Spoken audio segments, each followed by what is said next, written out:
هزاروش کی نو خرجین وی چندن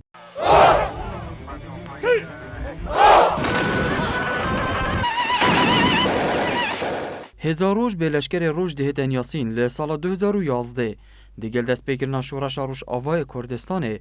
جلای جوات انشتیمانیا کردی لسوریا انکسه و پارتی دموکراتی کردستان و هات دامزراندن آرمان جدروس کرنا و هزی را گرتنا بالانسی بوله همبر یپکه و یپجه یان روش آوای کردستانه هزاروش نشیال روش آوای کردستان جیگیر ببن لوران بو هرم هات نوگو هاستن لی کمپین بن سلاوا و خنس و باشی که جلای سپاه ترکیه و دزگه میته و هاتنه مشقدان ل 12 نیسان سال 2012 به بریارا مسعود بارزانی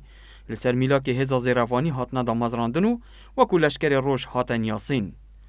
اندام لشکر روش کینه پرانیا وان خلک آوره و پنابر روش آوای کردستانیه که هجمار وان دگهیت نزدیکی 8000 چکدارا هجمار کاولاتین هرما کردستان و باکور کردستان جی چونه دنافرزین لشکر روشدا خرجین هزار روش چندنو کی دابین دکد لگوره زانیاریان خرجین حیوانین و هزه نزدیکی 15 میلیارد دینارانه و حکمت هرم دابین دکد موجه چکدارین هزار روش دنافبرا 500 حتی 2000 دلار دایه دابین کرنا بودجه بوی هزه برواجی اساین کارپیکرین هرما کردستانیه جبرکو اندامن وی والاتین هرم نینن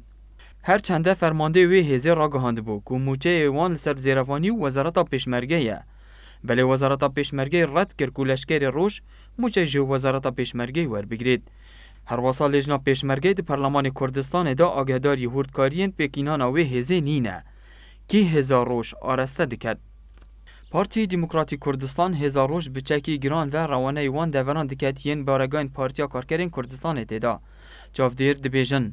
او هزه اجندا دولت ترکیه جبهه دکد